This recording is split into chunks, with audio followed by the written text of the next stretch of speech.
form a more perfect union.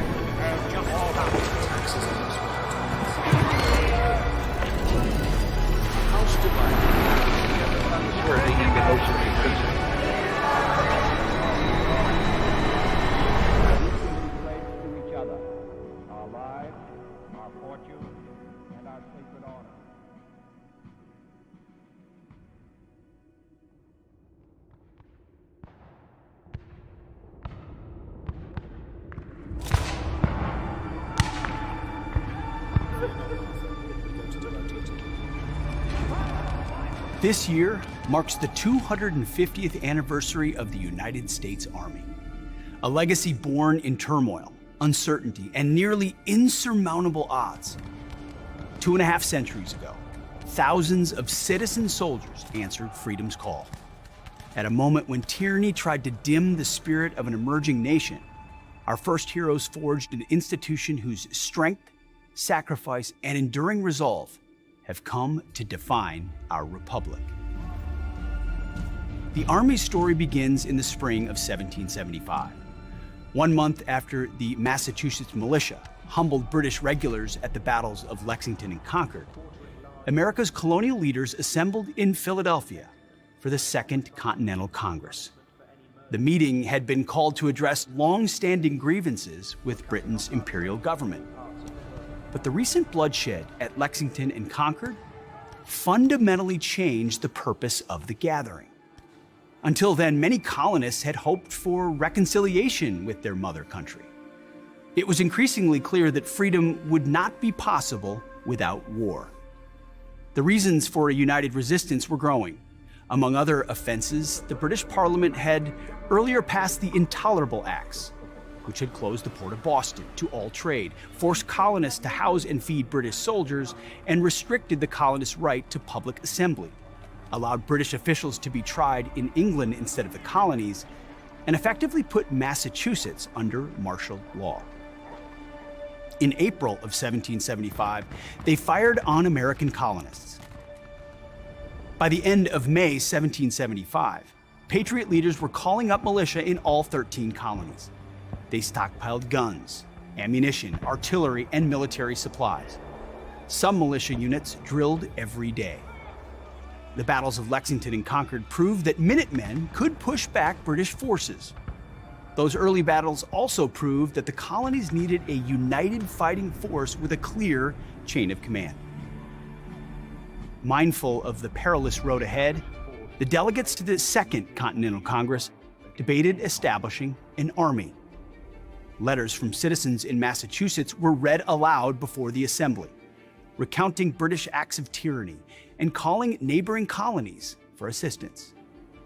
As the Provincial Convention of Massachusetts wrote in a letter to the Continental Congress on June 2nd, quote, "We tremble at having an army established here without a civil power to provide for and control them." Having received reports that British troops would soon arrive in great numbers in New York, the Continental Congress directed that if the British were to commit hostilities and invade private property, the inhabitants should defend themselves and their property and repel force by force. Ultimately, the delegates decided they had only one path forward. It was time to create a national army. On June 14th, the Second Continental Congress voted to establish the Continental Army. The official record read, "Resolved that 6 companies of expert riflemen be immediately raised in Pennsylvania, 2 in Maryland, and 2 in Virginia, that each company consist of a captain, 3 lieutenants, 4 sergeants, 4 corporals, a drummer or trumpeter, and 68 privates. That each company, as soon as completed, shall march and join the army near Boston, to be there employed as light infantry, under the command of the chief officer in the army." The message to the British was clear. This was not a regional outbreak of violence. It was a unified act of defiance. The colonies intended to join together to defend their freedoms and, if necessary, to fight for independence. The very next day, the Continental Congress unanimously appointed George Washington of Virginia as Commander-in-Chief. The Congress wrote, "We, reposing special trust and confidence in your patriotism, valor, conduct, and fidelity, do, by these precepts, constitute and appoint you to be General and Commander-in-Chief of the Army of the United Colonies, for the defense of American liberty, and for repelling every hostile invasion thereof. And you are hereby vested with full power and authority to act as you shall think for the good and welfare of the service." That same day, Massachusetts leaders discovered that the British planned to occupy Boston's Charleston Peninsula. On June 16th, General Artemus Ward sent Colonels Richard Grindley and William Prescott with about 1,200 soldiers to fortify the summit of Bunker Hill, overlooking Boston Harbor. The soldiers labored through the night to build a defensive barrier. By early morning, they had erected a strong earthwork position and were joined by New Hampshire Colonel John Stark and his troops. As the sun rose on June 17th, the British noticed the Americans occupied the high ground. The British ships opened fire but could not reach the hastily constructed American positions. British Major General William Howe ordered his troops to assault the hill. The fierce battle that ensued was a tactical victory for the British, but a painful and costly one. The British sustained twice as many casualties as the Americans and pulled back to Boston, where American forces encircled them. American morale was high, and men streamed in from towns and farms volunteering to join. On July 3rd, General George Washington traveled to Cambridge, Massachusetts, to assemble his officers just off the central yard of Harvard College, where he formally took command of the Army. The next day, he wrote, "It is hoped that all distinctions of colonies will be laid aside, so that one and the same spirit may animate the whole. And the only contest be, who shall render on this great and trying occasion the most essential service to the great and common cause in which we are all engaged." Washington then began building the new army. His task was not just about assembling men willing to fight, it was about shaping the character of the men who would forge this new nation. Courage alone was not enough.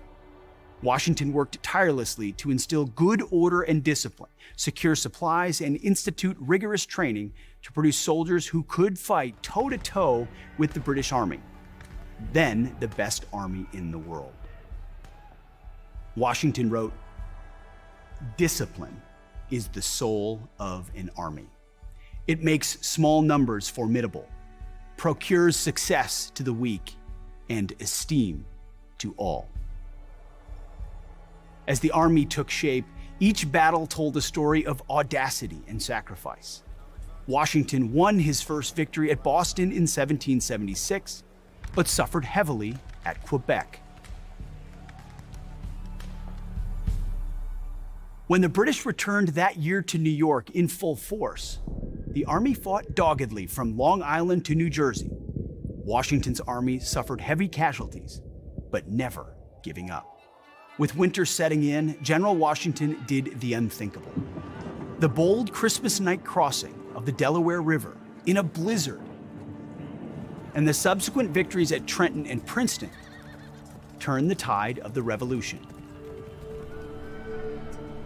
and proved to the world the unbreakable spirit of the American patriot.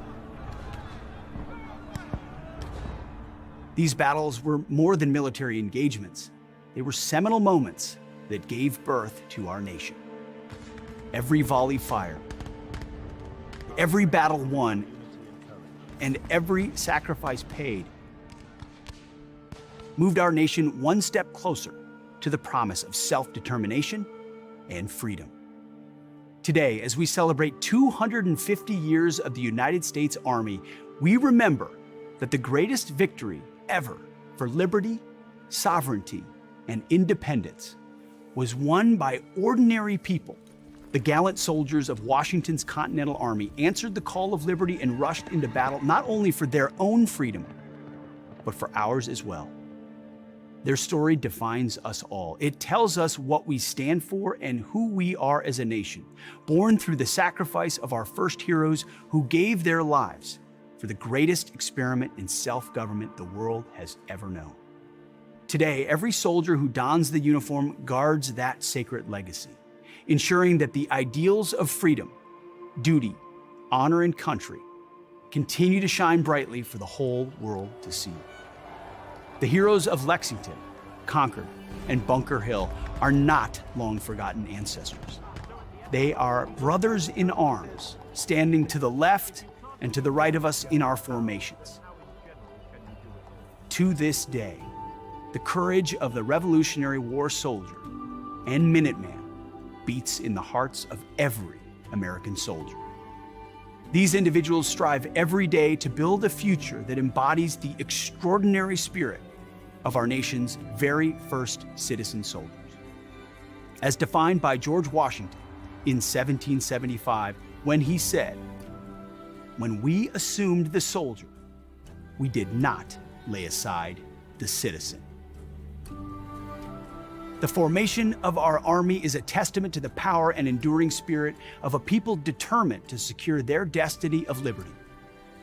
As your Secretary of Defense, I'm profoundly grateful to every individual who has served, from the courageous patriots of the American Revolution who won our freedom to the soldiers currently serving around the world, defending our Constitution and way of life.